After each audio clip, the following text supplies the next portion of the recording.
Only me, Abutre. Come and grab any anniversary. Hey, you abutre. I want to see. You be piano in morning. Yaba, you more come with you.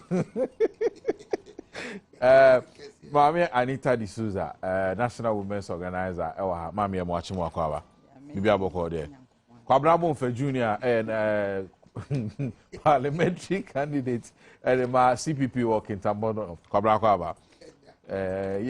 Common young crash as you know, now high to already. Until I have essay. I have essay, Papa, and a full regalia. Yeah, me party. We no money party, party no dozen. The money, fancy, me the bank. I was for come on, or Dawson. Name no, Nitichu say, new party, no, and Yaba, National Democratic Party. Na ehun sam na yen SMP ya ene anope ye bedwendwen ho ye be say political parties ahodo bi no na aba omufa kese no anso no ye omo a obroni be say omo kokomatos omo nyina de dasa go ba bedu elections ana afi omo nyina omo asan sorry na foforo ya abai susu ampa say omo de susu ye bi beba ya manyu semu ana Dr. Niyama Josiah ene interim chairman. What are the prospects for this new political party? And come on, they be bro, and they are not pay. One more symbol, Jinyame, and a bubru, Anquanque, a iguti. Nothing soon. Nanado Dako Kufado, echo wa, na bra dina pro boni kwa ye, or a simu mantemuno, and or ne a council of churches, Pompany Fukushia, I saw them. And all the two just all that be done in the order so to actually Emma and Ura just says he don't get General Secretary at the Emma NDC at the Ababa to just say some way as some be very, very reckless.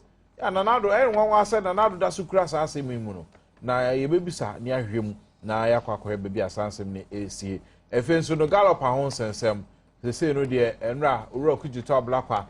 The atuja ewo asompe fm kase fidie so say aban e de ho kratasem nyina ba betuja ma manfo nso ahuni ewom na se ne be ya nyina we can appreciate baby asansem nyina afie 1.5 billion dollars and African automobile for so mo je free o men ho na ene enkwa a publish bi enra so yen nyina ye TB nkuntabuo no obroni be say cost build up ya enam so ma sika na kodu 1.5 billion wo mo say loan bi anu kwakoji Barclays Bank or nam sansen seminti sa loan no hwe $4 million ye car no fi o abrochire beduru o mem ha demorage ni storage no nkro ne ba over $900 million efe Mitsubishi franchise no ho kwan so mbekra Mitsubishi cars dey aba o mem ha and also several millions of dollars franchise no so malus nti ka we ni na abom ni car no e ka ne ade ni na abom a did $1.5 billion.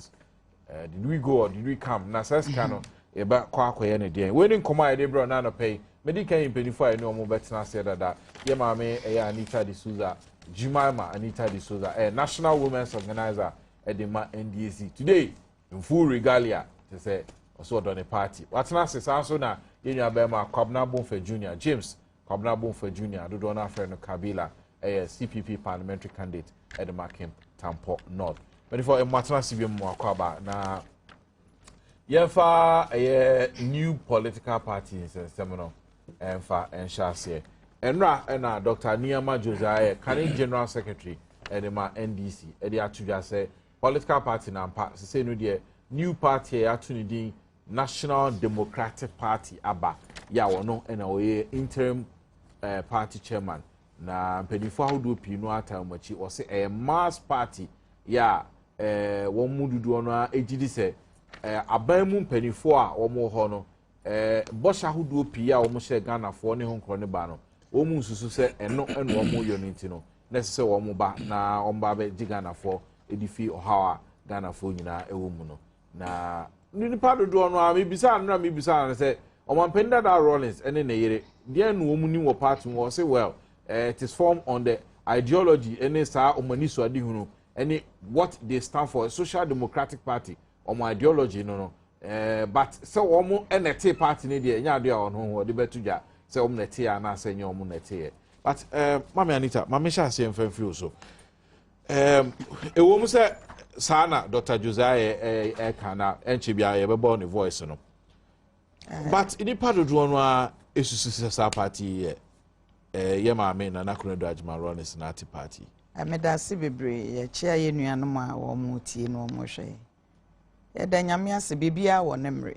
Nti se Ghana mramu de obia tumi ete party.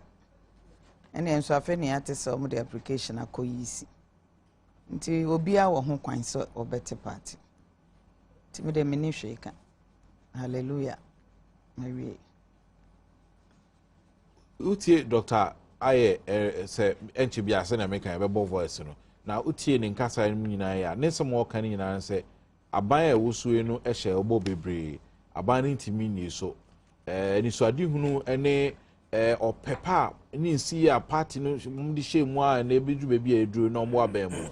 Sa ne ma ni bebre ho a omo adi Ghana fo hwamo nti eno kra ka ho bi kese no omo te party no. Meda senka utime bobo ne ma na ebo ni bia wo se ya sha ye ni so a na nka me so metumi ayi ano but wa moboso enti me pese me a wo be ma me ho kwan na me so maka kakra ama Ghana fo ayeden ate se me de mefa education ma fa health ma ko energy side obi anim se education ye baaye no ye guso a ye bo ye ho modern. Apart from say schools under trees, dormitories, libraries, neniema yesisi no enye ensem ketwa.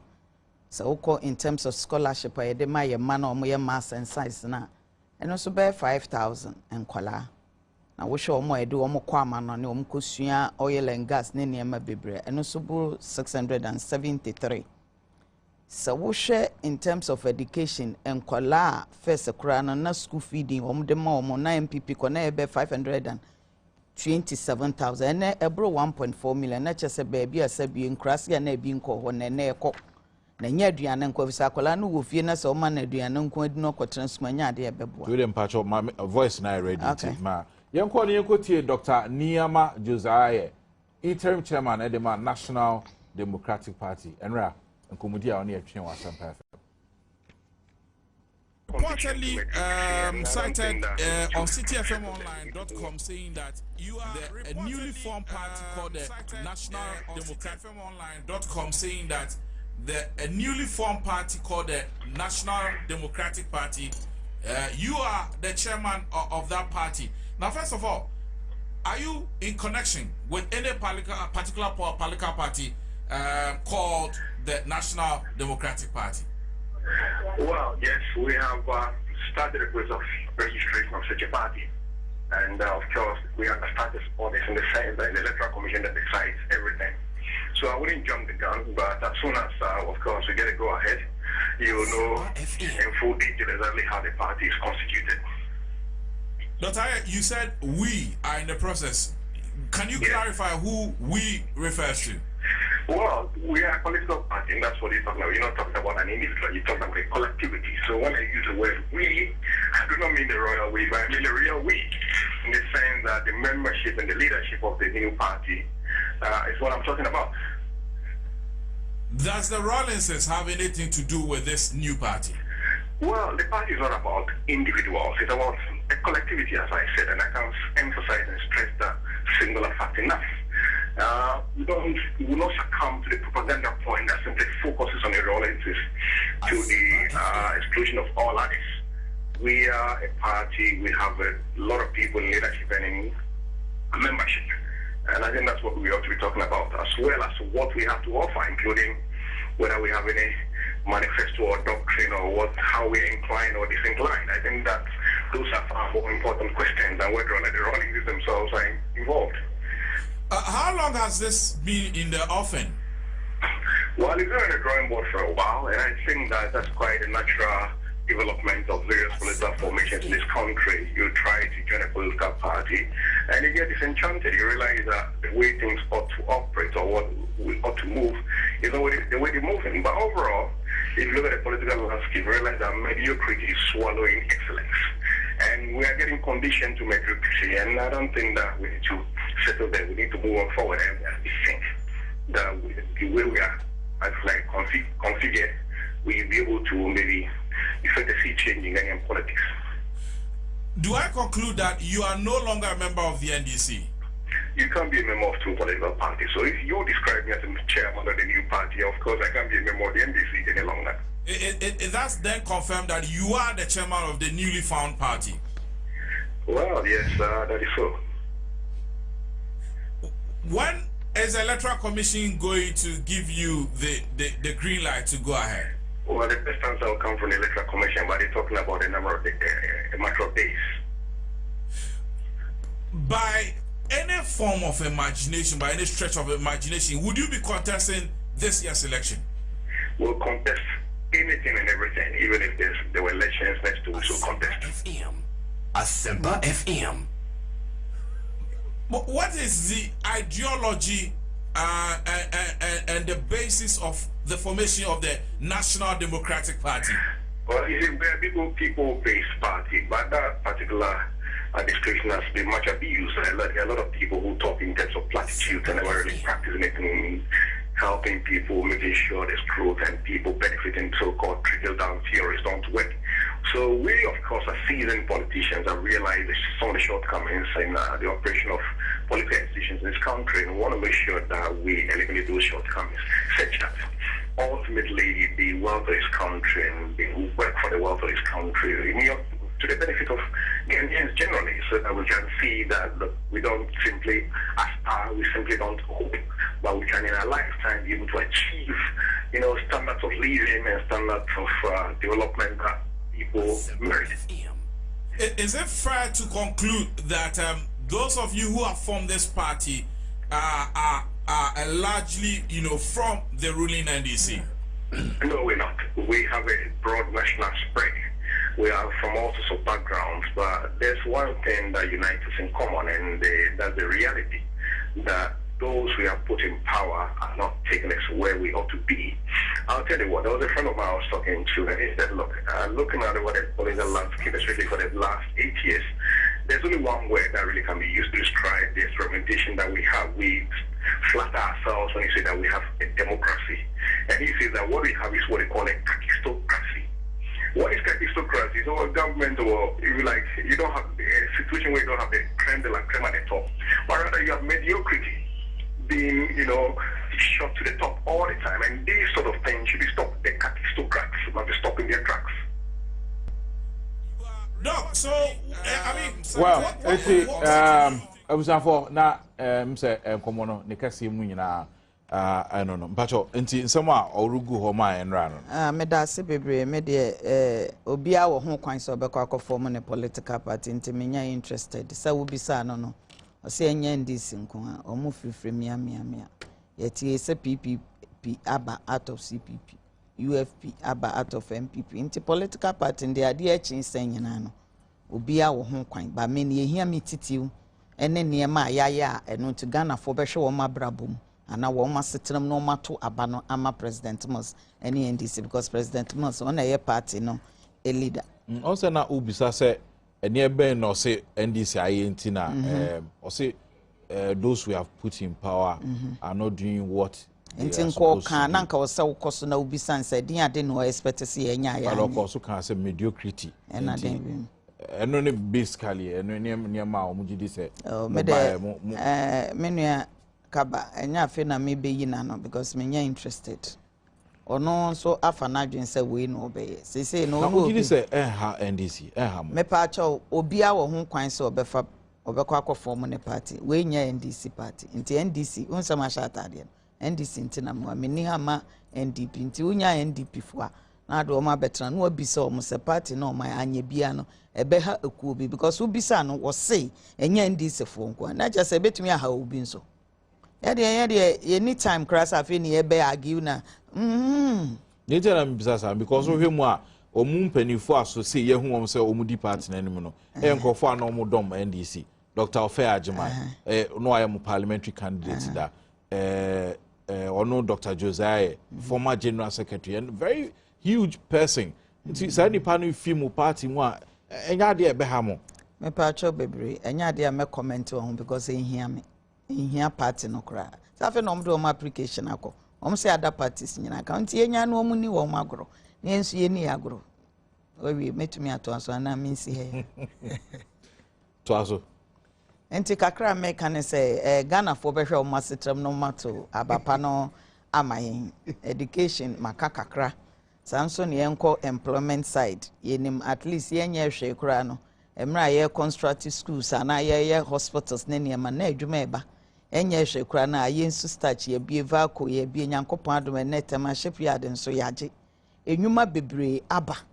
Even kra ukọ ye green book no mu a page 6 will be at least yentumi nkan ne nyina kra no 1.7 de yetumi million de yetumi ama enkrofo adwuma yentumi sorry ma prekope within 3.5 years near resolve problems near wo Ghana but me feel say Ghana for gidi omo wo ye mu ene ye president mu nti no omo ma ye mfie nan na saudi mfie nan ne sususu a ubehu ne ma bebra Ghana NDC for ba yetumi ye yenko agric sector so ne hwe minim sebe 2 weeks ni wutumi hwe TV asa okọ agri sector de memfa fishery side so no aban na ebo ne ho modern se obetumi aboa wo mo apart from premix no on say MPP time premix kra na 34,000 ACC 3.4 Ghana but say near the more 27,000 2.7 Ghana apart from premix you say adboard motors so no na board ntia wose eboa wo mo ntia no nso government no as subsidize instead of 79 million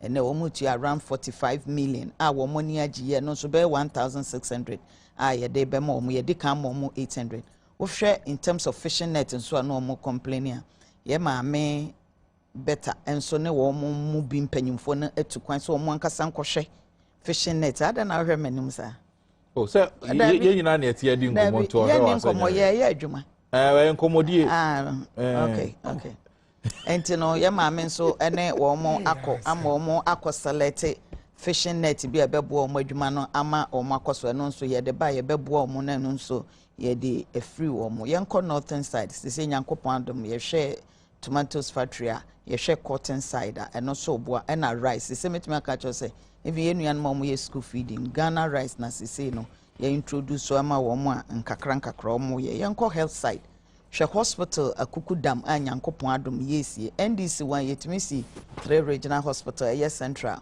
and a Volta regional brown half ye buy year renovations apart from Tamale General Hospital ne Adani Teaching Hospital would weni kohwe na obehu niema ayeka yenko bekwai yenko takwa yenko teshin he ya ye nua be ma Dr. Sipayanki ene ede yi ekate sword ye tumi esi eno so ye bie ano enti wo hwe sa niema kakra no na Ghana fo behwe wote capitals na wonhu na won hwe se ebia niema we ekoso enti me wish say one day no ankansem bia beka no radio so no musum bekokọ sa districts no na mo hwe se edien na ekoso wo districts no ba me de mienu bi ebeka ho yenhwe president Kofo ne district niema kakra NDC ba yaye sa ukọ sisi obohu se yesi market ama wo mo 2-story building district mayor etwuma nwambieja ehon na president Kofo ne district wo hwa say yesi 2-story market ama wo first na police for mo rent edan ama wo say wo mo si permanent structure ama wo ukọ zongos na obohu si start yes complete 6 unit classroom baby so 4 unit classroom president Kofo carry senior high ukọ sisi a yesi 18 unit classroom 3-story building and yes I see 12 unit classroom na just say Hong Kong president Kofo Nkasa district no hwe ne ma papa ekoso apart from clinical yesi apart from that it no get fund no my we 6 unit classroom I know ya completing and no my say 3 unit classroom blocks no 5 no district assembly for ene hwe yen hwe Akufo Addo so ho no kakra yetumi aye inti sene so obi ba no oka se ye to aba ne mayen na ya abrabo mu nsesan ya ye nyina ye mfiri kro kase ye firi nkrase ho so ye nkwohwe ade me president mos na call rounds nyame ya adom bi a Saturday ye koye nua be ma ne rally ada project abeka ho ne no so ye be ma Ghana for ahwe ye koye no one rally ye nua ambassador Victor Smith okay ye rally memory there be nyame ye adom ye echena oh enkukrantumi mpa chon enti yenhwe akufo adon so niema kakra yetumi akọ ye no wo nokura nyese yese medimani eneku ye ekohu ye yeduru hɔ no na kyese obo ama ho se hɔ no kra no ohene bi ka se anka betumi anka yemfamfie nan enka ye hɔ no so be 23 schools omo dormitories omo school standard trees ye bridge kase bi wo hɔ president Musa mi yi 1 million Ghana cedi etete scan 10 billion na ye de ye sa bridge no ama wo mu roads a womu ACAC so market womu ye fire service station ene niema bebre nti we kire se nkrofo asetena mo ye den esesa na wo ye nipa de eye den anya niema nyina a wo pe no na wo be den na wo benya nti kakra metimi de obi edi gina so no kasa na me nyina no ade se enkoyi amanfo abrabuntu omuleti new part political party anya de and higher crime because we because enkoyi a ebi ana na sitrem ne nko edin ekwan so na enkoyi ebi ana ne ho na nsuo na na eni ho ene wanya nti ye den wonya wi ese na nsen wo hwe last week ye vice president ekobole eko man crofo kan omso wa mai kan ye da se na emo makadai aka road nti obi enu na wo man ne sade obeka se ni nyina to obi da bi woman we kakra obeka so we ya sama mi we ya sama mi nti yegu so nti ne yestress omo nsanto aba na man na nwuma pa na ya start no ene ne ye nyanwie no yetumi ayede yetumi ato aso because MPP kro mo second term ene omo tumi eye started school feeding ene niema keka ho komra oye student of politics amanyo sem ye amanyo esemo ankasa na ye hwe ba a sa party omu free bar ni omabakosem ni ade a would they make any impact on Ghana political landscape? Kaba Kobra me da se chat for I hope say in my discussion over mama responded to quite and oh I didn't ye in common ye dey yeah amanyo sama ye no ye wo sentia nyina ye de ho kohye amansem especially so ka so be front line politics idin kan ene se wo gidie bi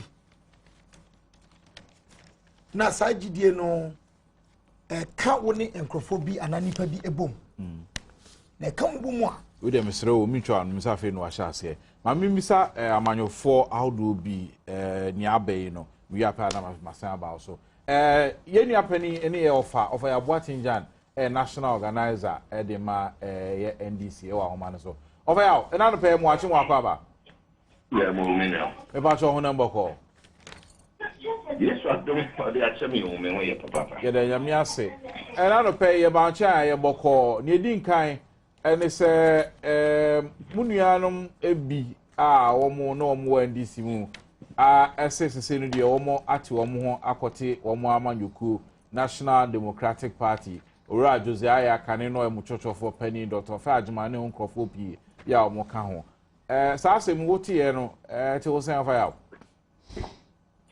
eni ameda to bebre ezi adi aya ko no ni abon kontere enye ni aya ba ye ti sa se ngui no enye ne be obi aya wo NDC amanyuku mu dimu akutribia na ya unyimu nsema na ekum ne de na enye ya de foforo kra fize ye koto abasunya ni wi na wuti nsema PP ni pana bin ma ben ye ma me oba pani na wuti ni na ekoswa na enye nwoma se sa di we aba nti ye bu bi ne de na enye ade foforo kra na ya dia na yinim se eye bibia ebisi nti obi ne kana se mo se enyawa me ye ono na chese wo so gwada ho so enti bia no na ye ni kufu ni shia ya bia na ye de empower ye botu obutim se ni bi twetiri kura ne se bi amanyo kufu fro beba na me ne na ye me de ne se wutie ekitafo na ne omo from no nsema no mo kano nipa de edrum bi aya na yenyi ehunni ankusi awie ile wa kra no obi na kana se wadwin kra no eni se wogidi akusi awie fi se edrum bi a adwenit mi anasunye ti mama wadwin foforo ma wutime se sawadwin and it's nipa ne de nanka wo hwe a ebinom asi agyira sɛ brene amaniwa ye firm ni dwumaden a ye ya ansana ye ba ba mu no eno ana esi ebi gyina sɛ ne ye mayo sɛ ye mayo obi a ya obeye na de sɛ otwe asan no ɛsɛ yesu ye konkodan na itimi ɛkɔ na me nua mame enka asemba ko na ndisi ni bia wuti me emphasize asem we to le kotodum na emma eno no nye nkrache esem ene say ni di Ghana mse DC this is not the first time the bibia ti say na eba na ni di ama we na ye hu no enipa no a ya omudi mbaka ho no na ama akoyi bibia wo but then ye kan ni nipa dia yi nipa ni nyina ne say you didn't guy and maybe yeah, papa Rolex could just street through a coca, make his declaration. No, yeah, or the papa Tamas, a pass, Umra Beach, and then Umrano and the vice president. Even with the can on each few Pukunum at your Momo Ecocoti, a year for party. Samre no not yin ni sadi we who in the Nintino, a high cacra, near Wabemu. And also no crown or each more I am my illusion elections. The media means no park will be true. Now, should I have been feet and I this one from Mumbai and also the moon I could be if is a 30 now moon in Dia and committing a woman yet to Tonyama. Actually, I cook for the and as you are Congress. Yeah, Yankasa Chairman, Samre Kotua by Dr. Kwabeji, says in the brain, a PA, Jam once and Joe for Madaroma.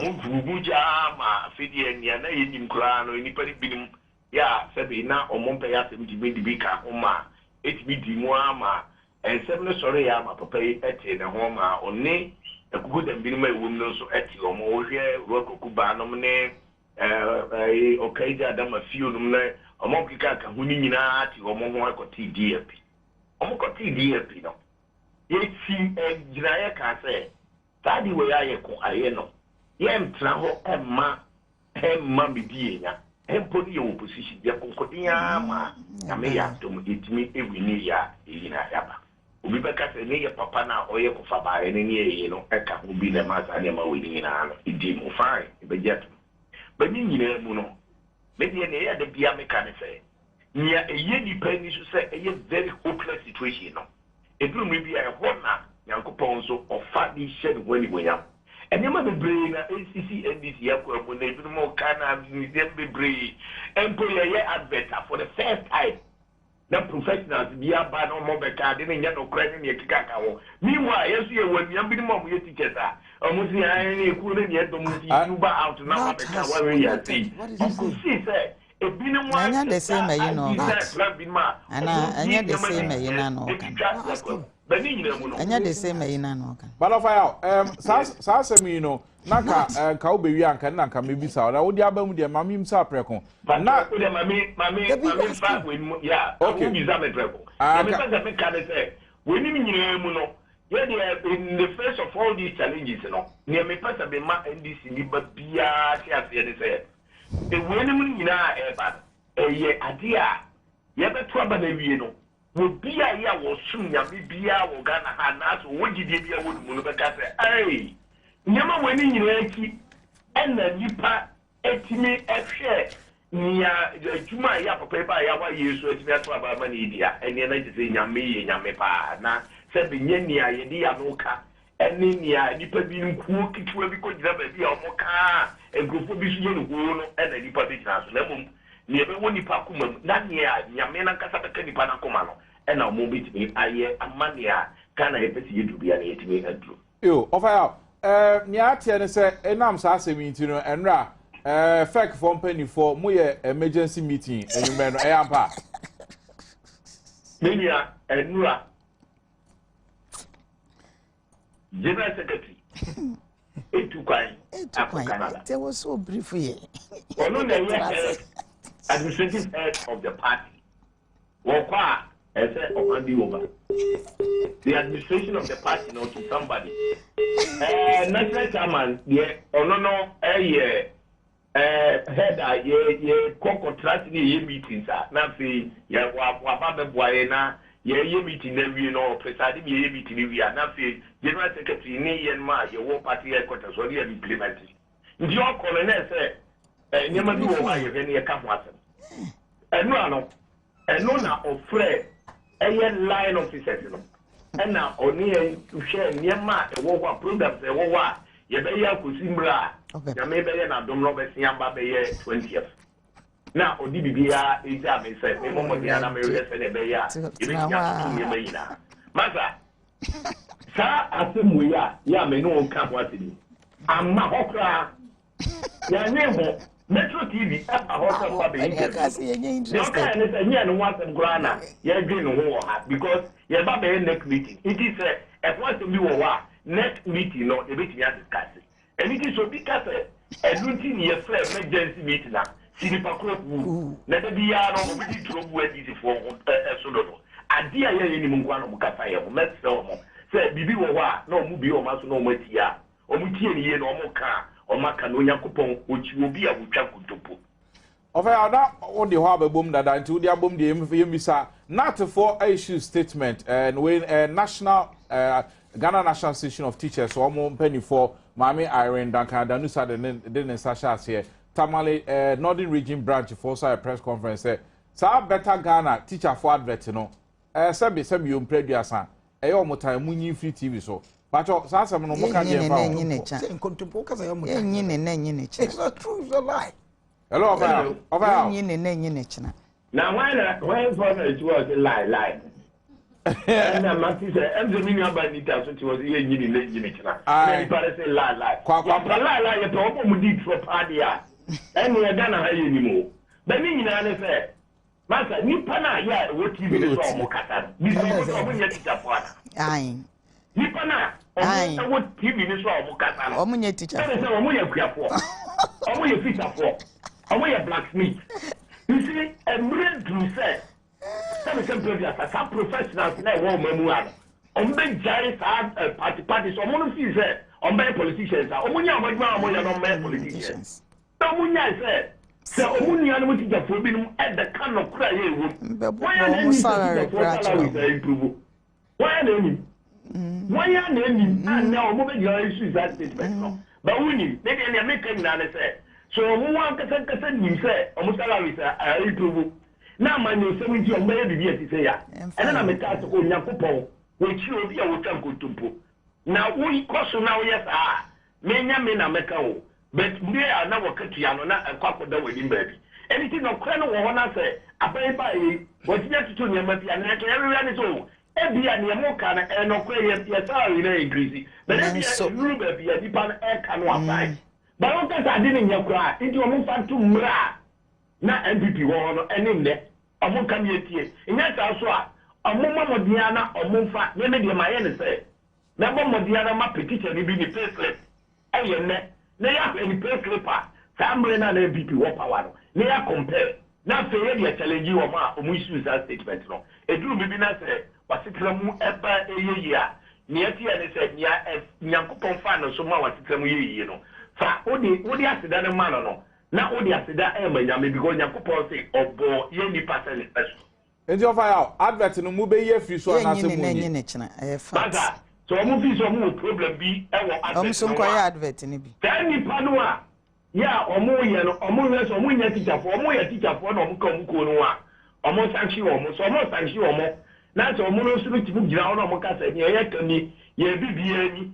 ye gira so ayi kai ni a na no aba ye nyi ni ne nyi no na ye ni se ni pa na ye ka bi omo ye teacher for because who ate no e wa se se ni pa wi owo ha we so wo ha we wo ha mo pa mo so mo ye se drop for mo ka ta mo so mo nye mo research na mo nese ni omo ka na ewo mu ana se ni ofa na no pay Badwam multi TV ya da se papa of a Abuatinja National Organizer NDC. Kobla, pacho twaso na okasa ansa na micha no. Eddie. But ye be kun akoya nim. Kaba, my come asem no so no, me pese me kan asem bi. On ye bo Nyankopon di a. Nyankopon onye bosom anase abosom ayesom wonom a wo ka ene na wo mo aye wunti ye boni din kwa wako kan Mose ngume to sumienu no I'm say a tree watching a corner or come ransom do no answer now.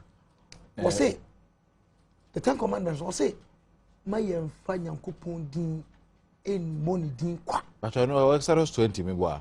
28 yeah. On echo to no why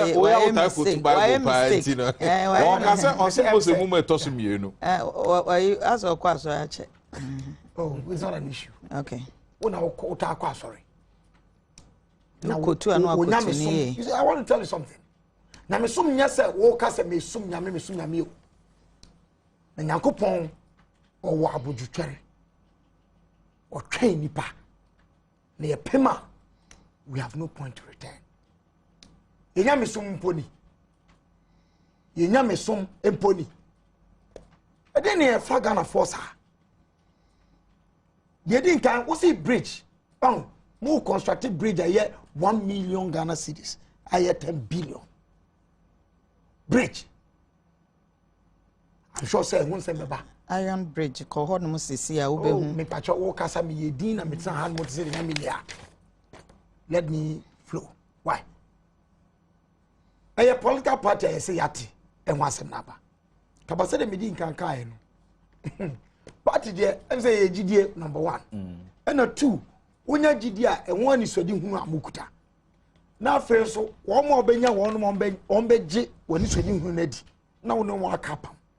Not mutuana. So, obi ewa party mu. Especially obi a oye party ko for buy. Obe briena no akase. And now, one more di party na nimno. One more atwa from party no. GDA any nyina so no enya asema esi kwa ena wiase abakosemu no sabi enya NDC any political party din kan ya yate na bakosemu ga wiase na emom no kura wom ni say NDC any party din kan ya wiase afa na nyina party no ko for buy party no wo aban mu na ne ko for buy no kase wonu mu ekuta mamuo no ene wo manamu ntuo wo musuni wo moban wo mudwumadie any party no nyina so no ebu abra the first political party in the history of the world say amanyoko bi ho sa na say we bi no nkyeye because you pese esia na utie NDP for na National Democratic Party for na wo mo sa mo ka no ewo nsempo bi a esese yi na efa asuade wo na sey nyina ye efa mo asuade a especially ye nuanom mo wo NDC mu especially kukudam tisamia me ma me ni me nua ba pani national women organizer anita de suza ne me ofa wo mo fa mo asuade anke be boaye wo mo say de din kan party no nchichemu a abam ne say ye yi ebinum eto wo mo twene party no ene wo mo nsakye wo makoye wo mo party na mamra mu anase party no constitution mu ene say mampani a ye beto aba yi no e wo party no mu a wo fi party no mu aba no one party no can for the leader of the party leader of the party akase opese oka Ghana nyina bom na say ne wontimi nka party a wo da no nko ambomu a enye concern for warrior na. The man who promises to unite Ghana as a country can't unite his own small party. How can he unite Ghana? First question I say in Ibuza. They toss of you. Saint here party no go for buy. Anyone man know almost so much of Mono. One more can say, yes, a proyani keta se any kuntuna senior man. I do Dodo. Now no right, but Mr. Kwaka said President Mills are spending 93 million Ghana cedis. Sunyani Congress. Yet the other say institute a commission. So Munkoshim. Kaba mi bisa we have Choni. Report about. You could do a the National Security Advisor to the President say, I send baby do not pay. Yentimi Shimun could dress it. And then Yanya be a friend say. One say nanu ya hurricane CCCC Hurricane Katrina any Cynthia anyway Ghana there ye Hurricane Woyome na yanya CP na we require the AAL automobile.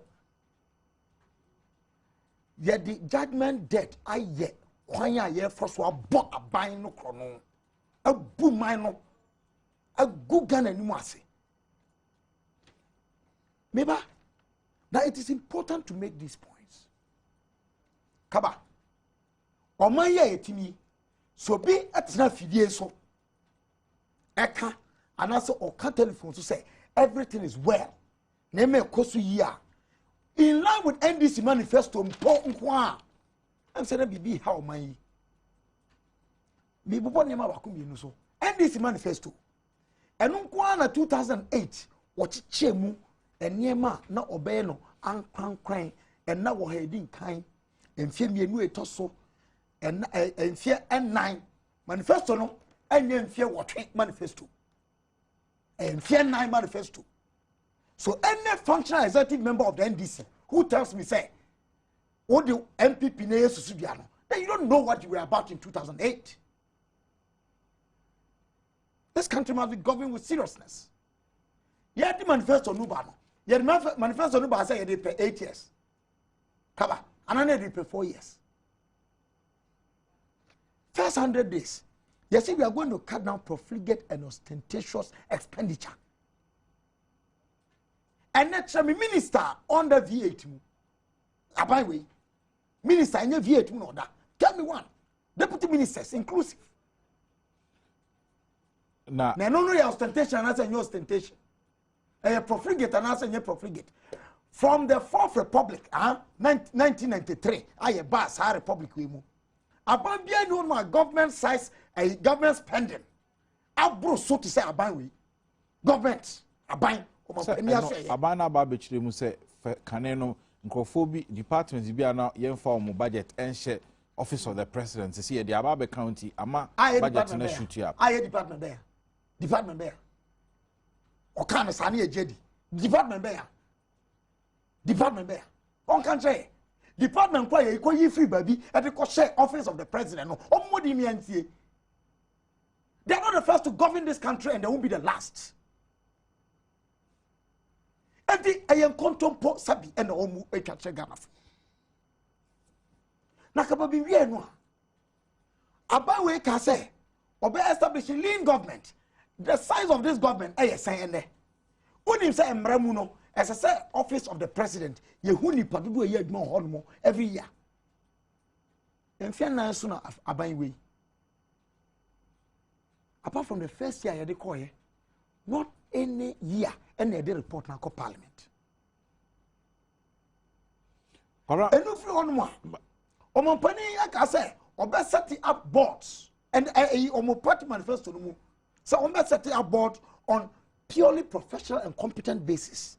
And I know yes, I know my goodness. All their functional executive members are sitting on boards. Now you with what competence? More expertise. With what school or macro. You see, we and nipa any more.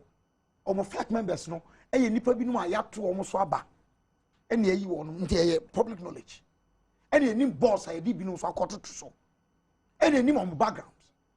What's the professional competence? Omo pani therefore ya na obeka kire say afa de in contradiction to a party manifesto no say afa de only no party ni nya adwen a ode untimi nya adwuma eni ntina ma 40% no promise here no ontimi en achieve here. President said it.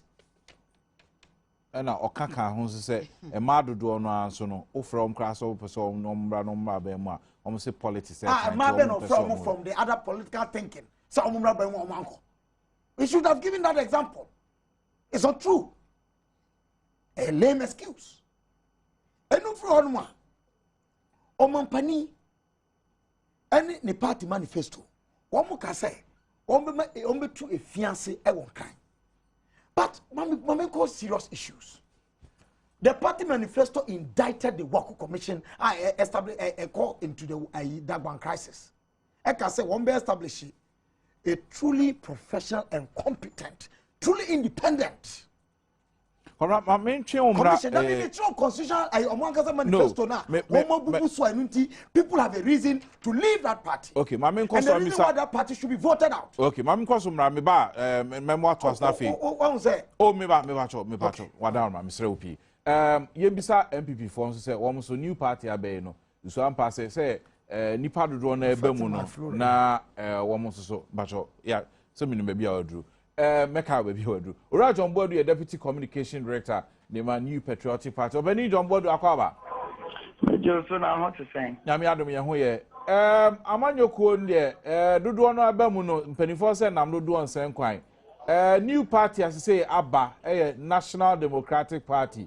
Na womo bai no susu ampa se eba beboa mo anase ebe se mudwumadi sanse bia no mbetwe mo party fo ni bi edi afimu edi akoka omo abai MPP for mu kan de won yo medase mama yen put niema no in the correct perspective sabianra na omo de application e koye Electoral Commission enya omo certificate adane new party nti omo apply for it omo sa enkan as a political party no who's a new party abasa no say from where and omo ye party center right political party and center left and center political party and we share no year and also who baby omo draw omo support new efi no never we take a decision as to whether omo be ye and I say enye emma or political party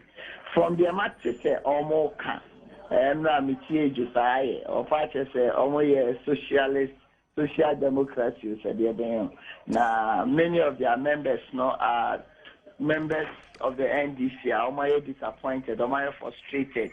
Yeah, more crime, almost can't drain. Now almost they are joining the party.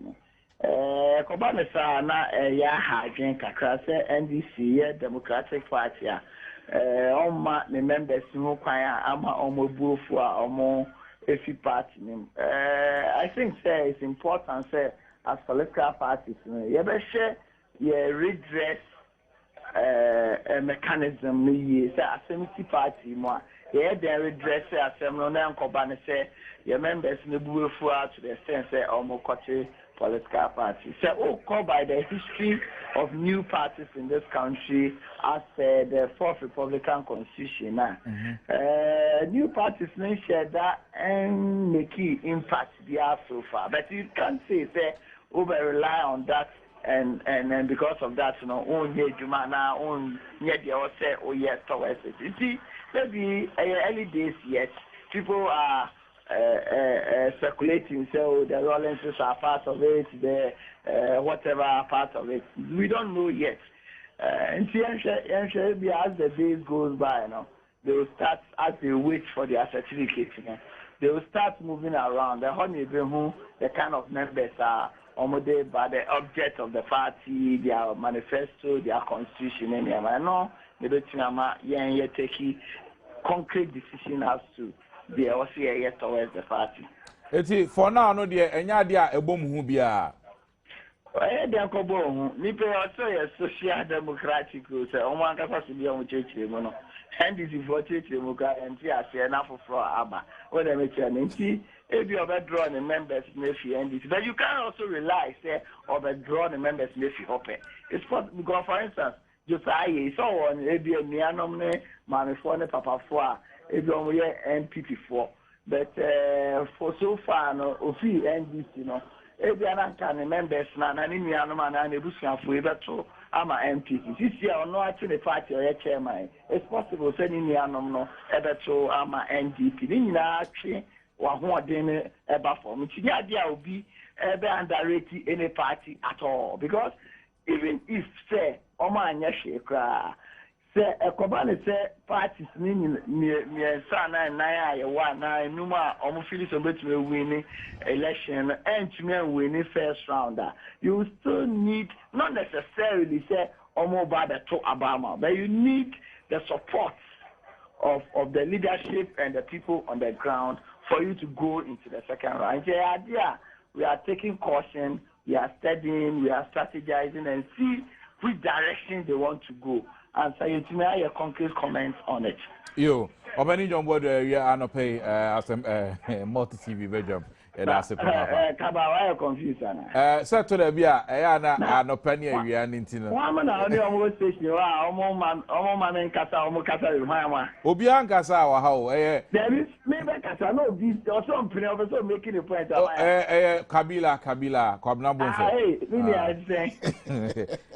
John, yeah, that's it. Mammy, I need to disown and so. Yo, yeah, that's it.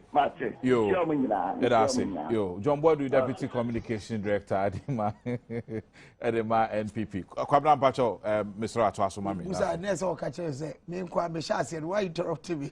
Into I made my time to Twaso na. Yeah, okay. But the point I may person be making any hand said. And Crofone say, one more chum, one more man in a saw. In a saw, one diaban. I'm say Ghana, Yabako se moon. Any me did moon, me Kakramassian farmer, and someone say, this is the first time. Opposition forces observation. Any party wa baimu for binom. I agree say a bina tisono or a highly incompetent. And I said, Nijuma Dian Sani were deviate and I said we're free. Quantity as I say confaso, any more minus no, were deviating from it. Now Fensono or Bomaika. This is the first time in the world history I'm saying who bibisa. Me who bisa da. Say opposition to a government and also opposition forces, members of opposition parties. Any party wa baimu FOB no. Some members of a ruling party agree. Say the government in power no is so inept, corrupt, and is backward. This is the first time. To the extent, say, founder party no for buy, or Rollins, or say, not only is the party moving in the wrong direction, or say moving slow, but the slowness is in the wrong direction. As if say you quit. But come now, share about some NDC about some more of a boating jankai. Ura Guzitano eti ni hufi NDC. Or say a harm party kakra de DF su to omumba but omu ina no entimi wan for how can say ama NDC mu achicha ntiti ampansam we no na be de their offer what in Jan a failed to recognize and appreciate ne say omu 2008 manifesto before mo babe no omu strategic document omu in 2007 no omu recognize say the party's biggest asset is former President Rollins. They can't deny that. So 2008 2005 DFP tin ho na 1998 National Reform Party tin ho no ni ina de nti omote omo ne Rollins ntia ni ina so na Rollins support odima President Mills and a candidate Mills ntia ena no nipa na ni nti ebinum free mu a otimi kon ya di monim. Rollins was the election winning machine. Mupa country say Rollins mu bi ya aduma esen no ono na edi mu party nani President Mills campaign say no in 2008 and no the difference is that owura Rollins and na all can say say ntia enkofo twetwe wo mu nyina no papa yi a mekofa ne ba yi madi wo mu hwamo wo mu di bem enti mesoma tweme is different. Na me de why omu fan omu nya agro said omu di agro na enchenche wona fe na said Nyankopon twedi amponte asi na odo man Ghana na ode ajapade ne agudie maye said o maye o magana ni mu asisada. If you think say God is going to allow this country to be messed up this way, you're making a mistake. Then you don't understand God.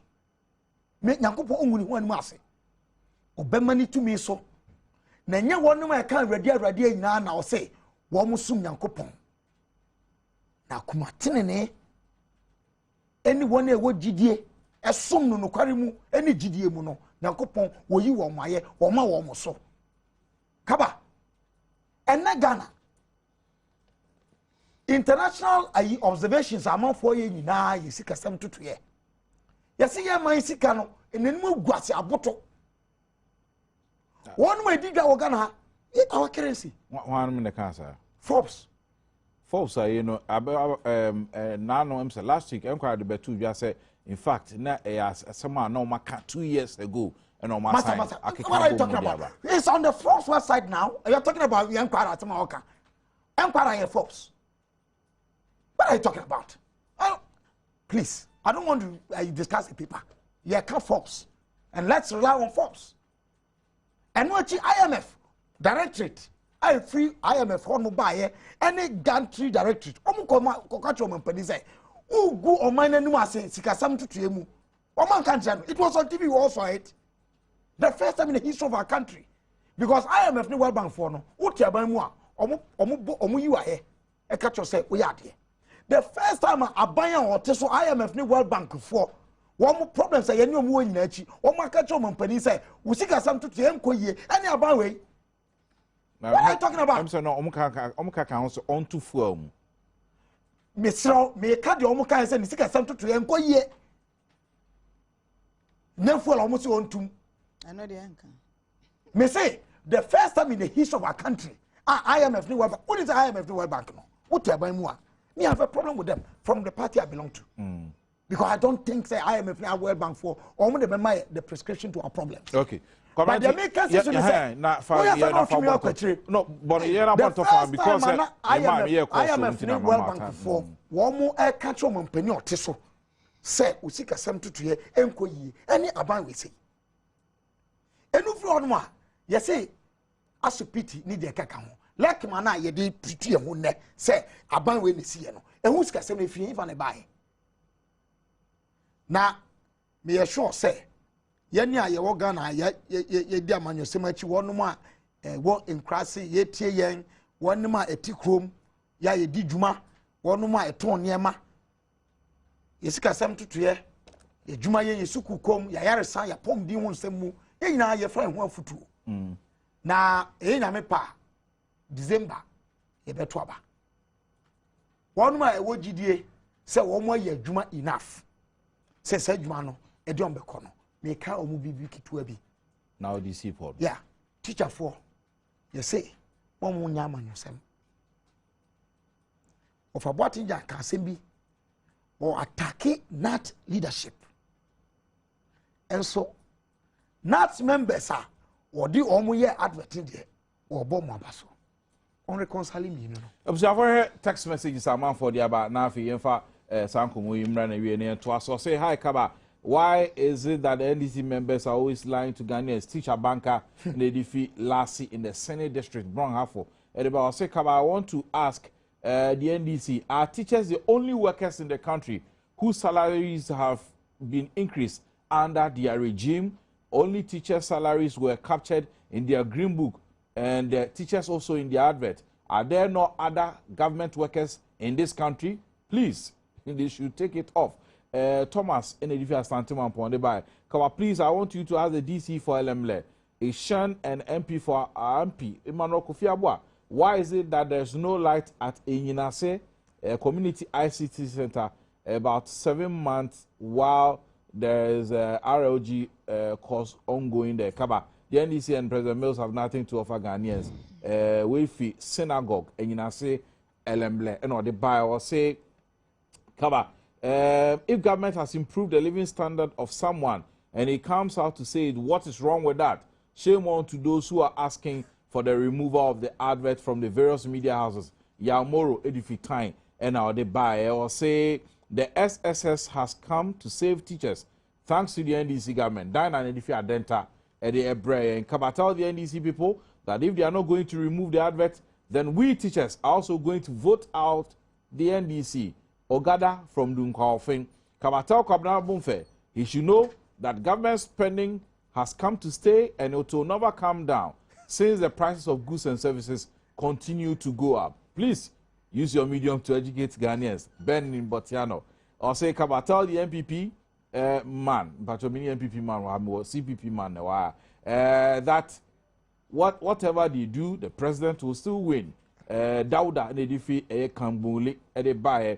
NDC should know that teachers are not kids. Most of us are not happy. Anita is even adding salt to an injury. Ernest Nedifi Sampa come or say Kwabena, you can talk all the talking you can, but your talking will be in vain. NDC will still win. I do say and they buy Kabatel Kwabena to make sure that he wins his seat at Kintampo North, because one here Samia will lose. Joe in Eziama and or they buy or say the man talk with facts. Kwabena, we need you in the MPP. You are vocal and who is an intelligent Jake, no Wafy Seto from Kwame Danso. Kunadu forming a new party. This is no news. We will still support the NDC. Jake in Kumasi and Odeba. I'll say the plenty talking of the MPP cannot change President Mills. Leave the man alone. Only God can do it. Alaji Nidifi Mankesimi Deba Kaba. Tell Fire Boating that they can air the advert every day. Yet we teachers will still vote against the NDC in December. George Sehi also and Odeba or say Kaba.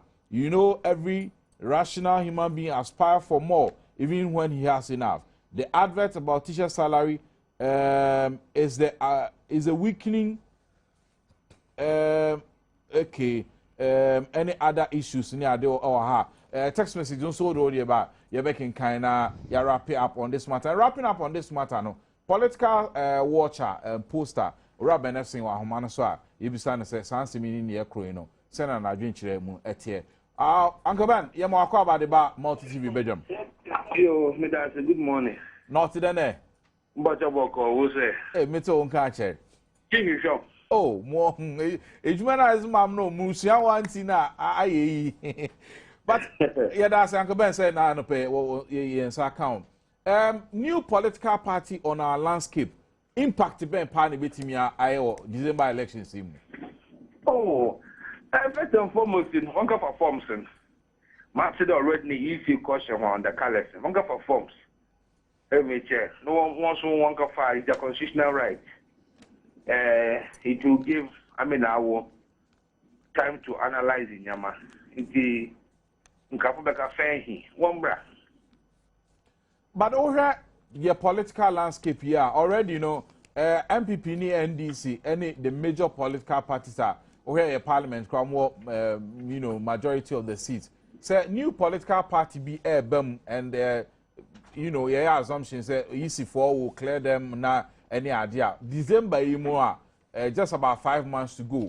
Impact ben partner a new political party will be or Ghana.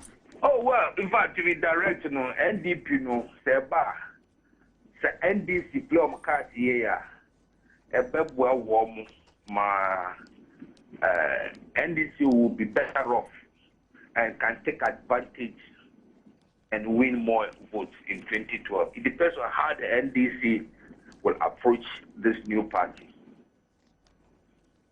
Kwame, so now would you say NDC for approaching pathway? First and foremost, the Rollinses were getting sympathy. Say NDC party of so.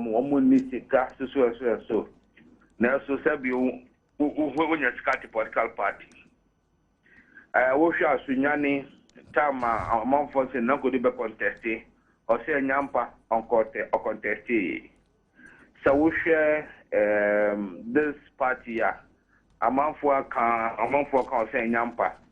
Well, we can fly balloons on both occasions. Maybe a party, no, and a government be fair, almost say, oh. Mamu na de yankasa omuhu ndomo file. Until now, the important point is that you need to bear in mind they say 2000 and 2004 most suffered loss of votes from floating voters who believed say Rollins back control. Until no dancing. 2, CC also Rollins loyalists now feel say, oh, I'm past NDC in the most government in Kasa Rollins and Irohono. One will say Nyampa. So those people who hitherto know will be apathetic.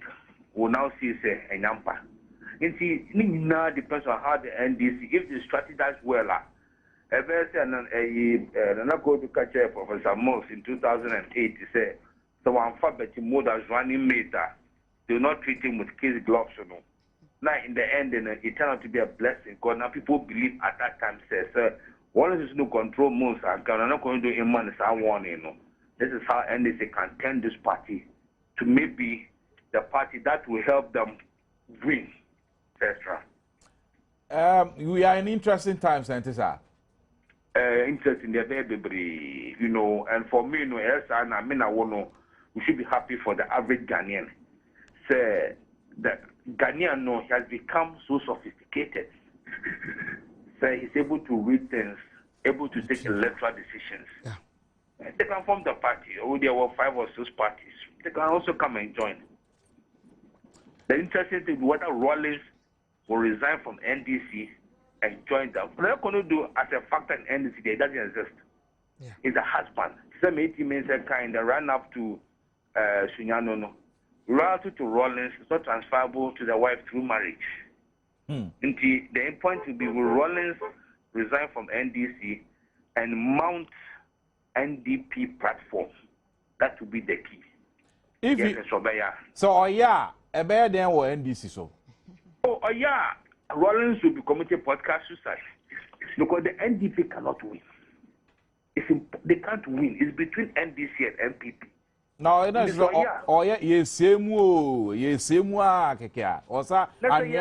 backfire. Also, John who said 2000 as incumbent president. A company most Lucy. And yes, sir. 2000 for company most Lucy. 2008 a company most winning. In the chess said, Rawlings' support is not the life and death of NDC winning elections. He's part of it. You are saying it's a backfire. No one will say, if I say, we do want to war, but then we need to do.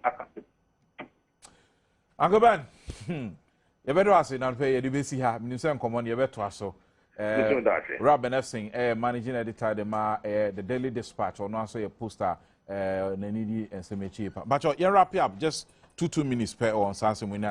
You move on to next one. I made a sibibre. Minim say no.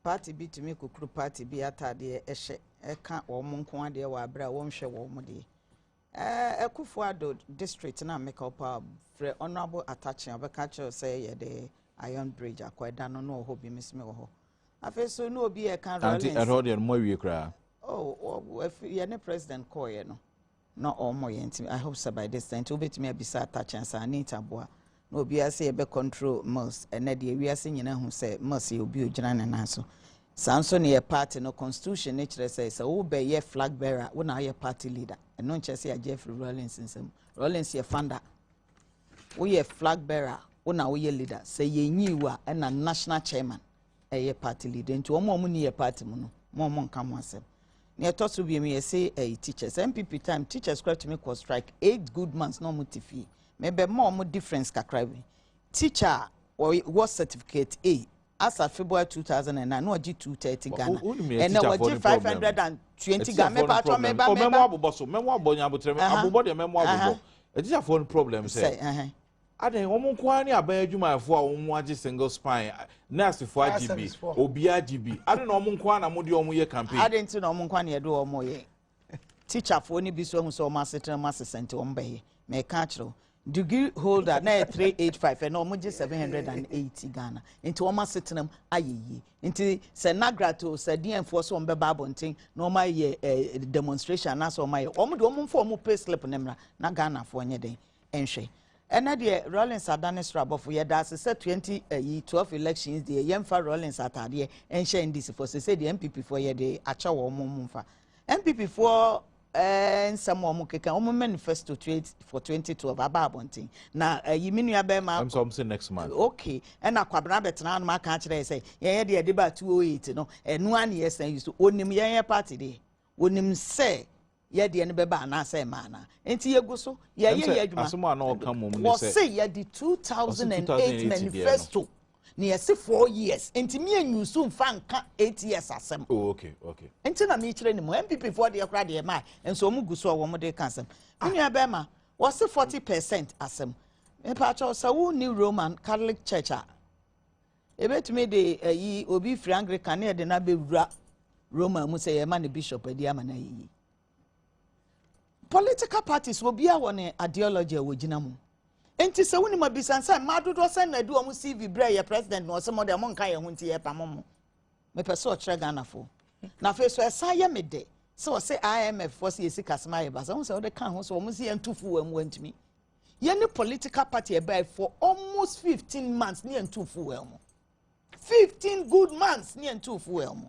Enti no so obetra ha minim so okasa ma CPP so okasa ma MPP and the inviting so a CPP yo and me the MPP na me the metritin te so ye MPP me no be ma ye nhwa de MPP mo anya nmu ma UFP epie ba Alan Achramate I want to deal with Alan Achramate my correct say I didn't invite you. She would do that. Me the me ma correct my duty is to correct it. My correct also. And she said she would. Me the no na me okay. To pa also for party bi to me so sa atade ndie me de be hye wo upompo de bia me de be hye because wo ne ya wo ye no an enche so ye CPP me pa to bebre Alan Chramate mo hu ne na say ni Alan ewo EU secretariat for you me bo MPP for ye de no manya ho no masi akunya no mo beka ye de no manya ho no masi akunya no mo beka afi so ka judgment death ayi ko bo asemi ye sure so ko bo asekuro mu ho ma ko bo aseda e kwan ne sa ne ma na ye CP4 ye no nti omo ye na sika na nka ye firi nko omo fancha ye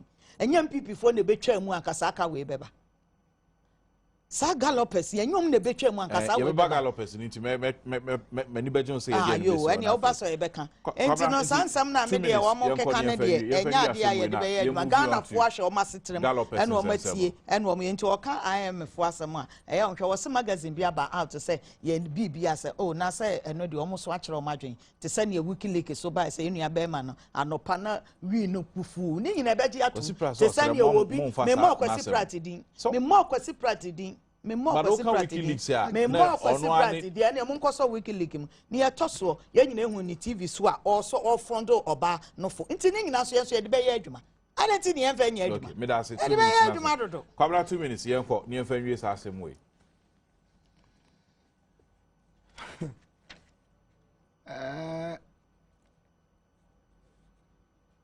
Kaba me ka sembi wa han mo em say Anita kwanti de me ka na say and I want to emphasize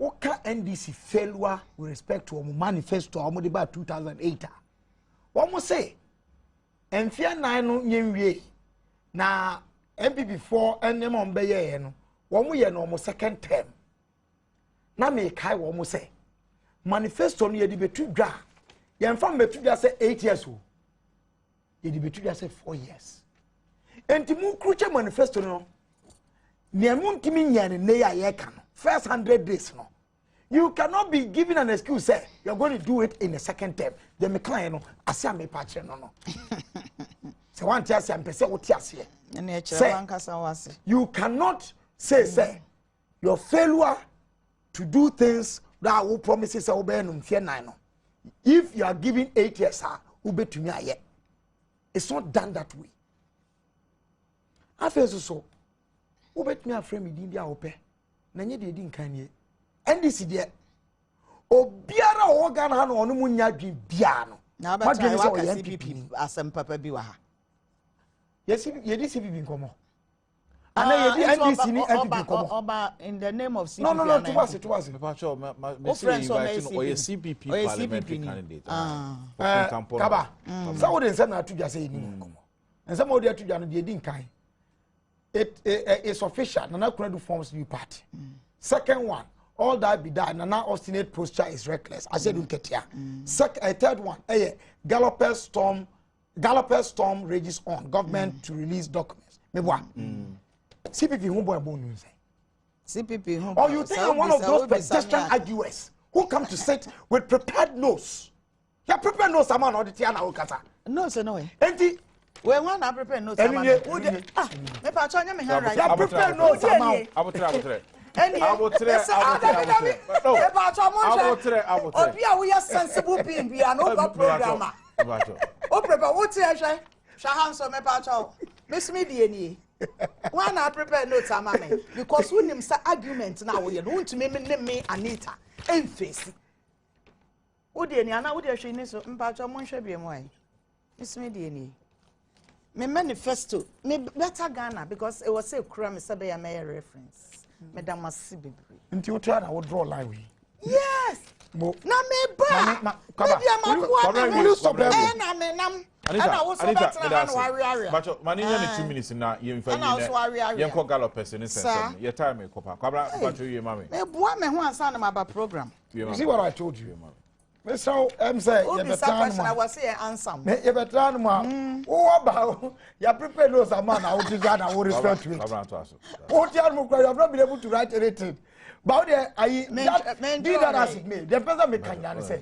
the person me can say your best studio hanuma o serio o real your best studio hanuma some am dey to dwa say ye new komo no any new komo any ye die enti se wo upi say what dream no you dey bebu me nia that's your business but I will not stop any day any time to discuss say how inept this government has been any nguasia mudi gu Ghana in terms of bad and poor leadership will you stop this Bacho. I don't want to do anything. What will be my MP? MP atade na show. And fair say may invite you now describing so MP because me invite no paper me dey ma wa. Me so MP. There be any about was some media to me into upon farming cocoa so mo dey mo nchen ho. Kwabra Bacho you mami. The meka nyina ne say sa party semo a eba say NDP ebo Rollins the title enya non the title conclusion ne say for the first time e Ghana any wiase ya mamuo mu no amanyoku a wote so no na manyoku mu bi ma e ma no bi ene wono ma eni aban mu aya adene bi si wiase bakose mu da say aban we say na mamuo no enye Enfata Ghana. I need to emphasize on that. And that is enough to demonstrate to Ghana that President Mills' government must be rejected. Thank you. But I say text messages are up by Infanto Asunafi. You moving on to Gallopers and so on. Say, Kaba, in fact, I always go to work late anytime I see this man on your program. Kabra Mofe, you are indeed a good politician. God bless you. Gode from God, so you know, or the buy or say, Kaba, I'm a police officer. Can a police officer be join a political party in Ghana? I don't think so. No, security officers they are not supposed to display open, active partisan politics. There be omni for the any pet. Or say, Kaba, come and see the road from Tuba Junction to Kukrobite. Better Ghana, my foot. Mami Kia Kukrobite. You know, they buy or say one from Kaba, ask if the government is aware that the degree top-up program for teachers are being sold at more than 90 Ghana cedis. Oh, teachers. Or say you burn it down. Or say is it only teachers who receive the single spine? Or say a teacher for one. What of other professionals? Why are they disgracing teachers? The adverts must be removed. Shame to those teachers who took part in those adverts. Justice Ramsey, Lady Katanga, or Kwame Nkrumah University of Science and Technology, or they buy or say, why didn't the advert on the Better Ghana talk about other professionals whose salaries has also increased as compared to the teachers solo? And they buy or say, Kaba, why teachers' salary but not doctors? George. If you said by or say, I wonder what Anita is talking about. All these projects are they only visible to NDC members and not to the Ghanaian? Time will tell. Angie, NDF Kumase at the buy. I'll say that buying new site. NDF buy. I'll say Ghana is all for JJ and the wife alone. We, the persons with physically challenged, are living well under President Mills from Kofi Menu Brekum and the buy Kaba. Was this Kaba Ghana is not for JJ? Okay, I'm saying so. Makai Samuel Sefa or say Makaili Kaba. The NDC is full of hypocrisy. They shouldn't drag the name of teachers in the mud. They must prove the identity of those teachers on the advert. No, the buy now and some no. You're moving on to Gallopers homes and some cars here. You got cry fee amanone. na afi apem hankro de okronkron 1999 into 2000 na ora kwame na hoy na mami Sila Johnson enam so mo ne wo mu de nsema bi pie dwa se sese no de wo mu de wo mu gidi pa se aban ya na wo ho kane no efa akwan papa so no de sa ka so ne bae ora kwame na hoy sisudua se there was a contract ho ha na ema ho kwan se de sa eyi nsemba ifinra besi ne sembebre na ba ne mo nra nwumre ye no ora Samuel Okudzeto Ablakwa Deputy Minister of Information twetwe nkomo ye bisa ne se no asem ni nyina ne se enkrata documents fa sa asemi ho no ye fa mra bonti na Ghana fo nyina ti bi san se ne ayete South African Automobile for se cost build up ana se sika ya ye hihye ya na ye keka bom ema se ya de wo moka 1.5 billion no ebi freight ana se ya fraka no e dia bisi port demurrage any storage ni ho nkro ne ba backless loans loan bia na omo kwakoje enam saade nti wo mantimi nsanka Mitsubishi franchise se wo na omo kra Mitsubishi cars bo mem ha ni nyina na ka ho bi ena ne yenya 1.5 billion dollars ya say ekuti ss ka no enche sa na ne de bema but kwabna otie sa nsemi nyina no ne ekeka bra mu na na asem ni nyina se sa judgment date yes ebinum kire se aban ene aban nwumaku ahodo omunwumadi omudie na kwa ahodo bisu ebi wo ha ye ba kɔbɔ card ya momman ne mum se fa kwan bisu ti se ne AL for the be ya na amanyofo ya ye di omutia mpanifo ana se ye di omusi oman na emu no na ede na omo ye di ama oman ye di nka mi ami nwanwa se asem we ya yen hu ya sa. Oh really?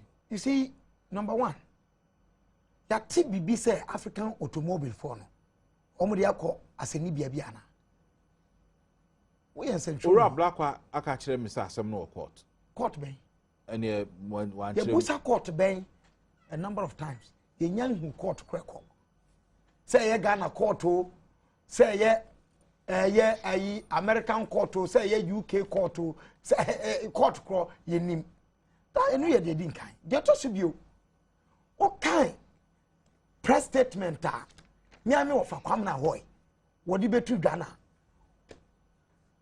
Professor Kwamna Hoy say aban emo modern say asem no nkodu asenibia tio o kan Professor Kwamna Hoy statement na enra udna bi e kan wo program no so na it is clear o say Ghana aban modern say asem no nkodu asenibia na yanhwe ye ne kodu asenibia dia wono be kwakodi adanse ama company no against Ghana government. Yan fantutu de Okudzeto Ablakwa. Ak. Say asem na kwa asem Libya. Ama ye bua. Ama ye kwakọ boka 1.5 billion. Which is which? Mamini binti Ora Ablakwa ene enra nkoma eni du asem perfect. Nkoma documents ho sensem na afi mamu ato aso. Ora Samuel Okudzeto Ablakwa Deputy Minister of Information. Nkoma enra eni di asem perfect binti. Yeah, Obekaya initial amount, total amount, Meditoja, and I said the total contract sum for the 110 gallopers now, $17 million. That is the communication I received. And so Ababe Toja said 17.3 billion old Ghana cedis. There was an error in the communication around that total contract sum. No, now Odeba dollar more $3.32 million. Some correction to because information is related to you to put out. I mean, I'm sorry on my own, on a frolic of my own, and put this information out. We work as a team. And what the two Jana said is, who here with Jimana said, the information came from you. You take responsibility, and that's what has to be done. And so say, Mekaso Nepa way, Asimisi way, Nekacheme, and way in a day communication by you don't do that. You don't work like that. That's not a responsible act. That really is a point that has to be made. Uber Kaya, at the time the total sum, contract sum, the total NTP for divide the figure by 110 vehicles. No, I still made the point to say that kind of analysis is flawed because the communication I have, one galloper does not cost $154,000 as they were claiming, and it's coming from people who have been in government before, who should also have all these details, to just go to town and say one galloper is $154,000. I mean, as much as possible, we have to be exhibit sincerity and honesty in our discourse, but just engaging in cheap partisan politics to deliberately muddy the waters. They are employing, and you get that sense a lot. Even listening to former ministers, who holding the brief on this matter, who should have all the documentation, who should be on top of issues. We've had 5 conflicting statements on this matter. Obisi gallopers in Indiana Omwanje. Obisi there was no contract. And then after Professor Kwame Nahoe's statement, Matisse Wadanina Honorable Kojoje Dako, I say on one site contract. And not citing a contract is different from a contract not existing. I agree with him, but I mean he had the opportunity to correct all the publications which have been put out. Like I have corrected the $17 million thing to say that it is 17 billion, which should have been the case. I've done that correction, but the deliberate obfuscation we have also had the former chief of staff the vehicles did not meet specifications. In terms of the remaining gallopers, and on Ankasa also say the man of automobile, before they came to power, he was walking around this country as somebody who is untouchable. He thought he was untouchable, so they wanted to show him where power lies, This brings me to facts of the matter. Adentia me raise this issue, which has to do with the kind of politics practicing in Ghana within the context of judgment debts, compensation claims, and all of that, liability to the state. In that interview, the Daily Graphic, made it to just say a lot of these claims are avoidable. I say, I say, we a public officer, and you have the national interest at heart, and not other partisan cheap considerations. Now, you will conduct yourselves in manner that at all times so the national interest will be served. Okay, Etina. In all this discourse. Ora some of you to Blakwa Komodi and Yadabra. Kwabra, Bacho. In perspective, and Rankoma idea. I mean, it's very clear, sir. Honorable Okujuta Blakwa, Nkoma Unini, he's not. I just don't know what Ghana for. He's the first to go to town on this matter. The entire year, and he was seeking political equalization, cheap as it is. So, African automobile phone, they buy a din kind. Got here and say, I'm a lawyer near attaching. And then who's the inquiry publishing BBC again. Say, African automobile phone, I dare now one a claim Munankasano, a MP phone, a best standard to benefit. How come, say, 8 years and 9 people power now? African automobile phone, make it claim and no making. No, Uti Rako Joji da kon so mo de buy mo ka kire on say omo kofa contract mra because also omo amabiem. That's right. So the point you see the point being made, say I as a city there now. I buy way now Bonitimu pop because 2009 President Mills the first State of the Nation address. Oh my yet assessor over the judgment debts. And no we call a cabinet meeting no we say I didn't judgment debts so yeah the book about chrono. But no say MPP for honor or make claim. The point I'm making is say if they made a claim, how sustainable was it? It was thrown out because it's sustainable. And then I ban when Kwade Obia sorry. I answer what was say Kaba. The judgment the contractors were. Omuba say Kaba. One of our crimes say to say Omni Ghana ban ya assassin Kasebi. Fasten court. We are buying young enter any defense. Now ya ska claim say ya be scan say near chen say anything up to date and then what you make gate what you mistake man abai is in court joking about that matter claim is obedi scan am Ghana for so mu prosecutors am ana nanu dey no want judge no issues but nanu ya example say that's what court there be a court be you see judge no say prosecutors no kwa mu fa so nani nye ho masa no creep me there you tell what you say you see sa gallopers you say no me feel say yet another way of this government's attempt say you bet bought on my chrono na the so munya oh let me show you my catcher guy won't bet me I use individuals as a conduit the midi who ya say aban mu for a woman so I say one be defend the protected public person one more identity say they are on the side of private companies. NDC 4, one more buy mune. Ghana buying, Ghana 4. Any private companies in Yasemwa. Who defend the private companies against Ghana 4? And then I'm going to why are you in government? Yeah, as someone who didn't get the crown. Didn't you run say, Uchi woman so kakra. Say be mitigate and I'll bet liability and I say how can you be born what is sukaka but ora black say contract in any document in akano the coming also Besina minu kase sana ayi attorney general call a public accounts committee 614 euros I will say million euros I will see kwakutia besina a whole document on fan ko PSC. No, but wama attorney bi or actual letter ya koma PAC enra say ora kumbo to kwan to oba the document in beba. Please.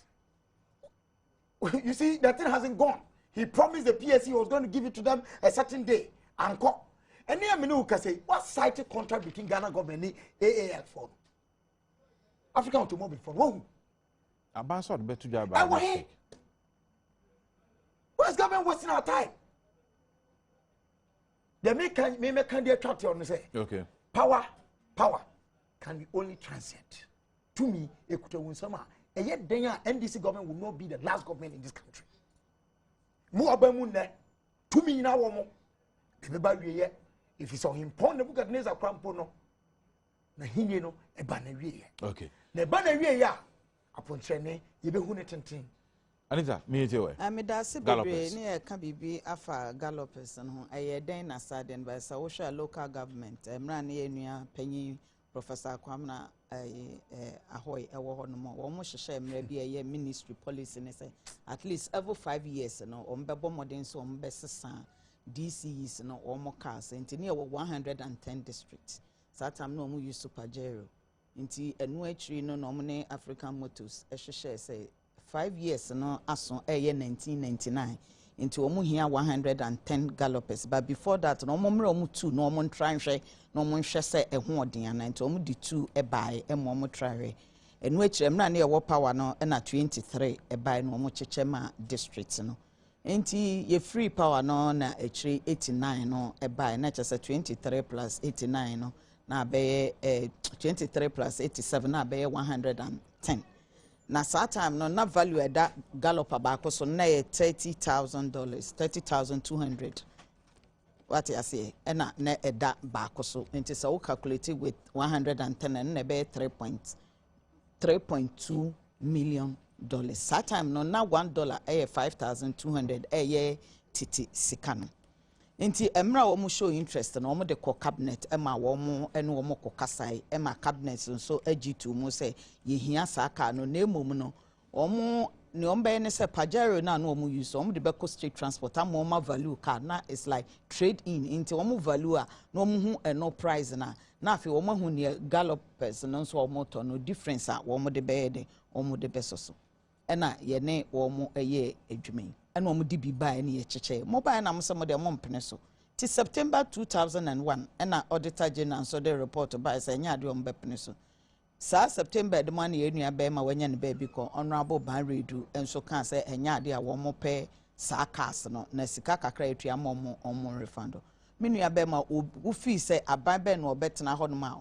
What new will be at Nasa can't say, young cofa car be 110 mra e wa bra paper bia ne ho ne de cars ne nyina ye den abegu kroma o kai Rollins emre wo to plane ye nuan MPP for by sa na omo ka sa plane no so no omo hu krata bia omo de to ho sa plane e ato ne be almost $12 million omo de to ho sa ma ne be dan ne scrap she eniema bebra NDC o wa bi sa ho sa di enti na NDC ba ya president Kufu adwuma bi o ye ne ye to aso sebe ye china bi no obi ntumi me hold you say me starting madwuma we enu aye me sentima wakoje loan e wo bank menu ana e ka say ade na government no on individual private company or support wo mo na private company onya Ghana ni enya busia no boy onya Ghana omunya Ghana for my goodness I'm sorry oil Lebanese me pacho meba oil Lebanese oh God so oil European so oil denyo private company so far as wo ekromu ha niene no eye adwuma this country what you say African automobile and now I'm Matthias so oil Lebanese so oil Lebanese na wa amobosia and what the year adwuma it which as among support to private companies ana which as this will be a Ghanaian and sana so oil Lebanese in intent me ntwanaka a year then what to me 23 gallopers ne ba ye gi edema district a year then 87 no so e ba ya mama ne da say local government na kwahwe because out here man I was say me say African automobile so ye Ghana and so tell me so ye Lebanese na fine because me no and I presume say or ye Ghana any company and when enya said because we bet na gallopers no send ye me chirechirem am ye nuanu mate say ba bia de ni fu ntumi anchire and so ye Lebanese ni na say me say or ye Ghana ni na say what me no and no so what am say or ye Lebanese niya o ye adwuma magana ana me nua be ma meboa enti no so obetumi de car ba na se na mo betra ho no na mo cancel na mo ka kire sa ade nti na yen ya ba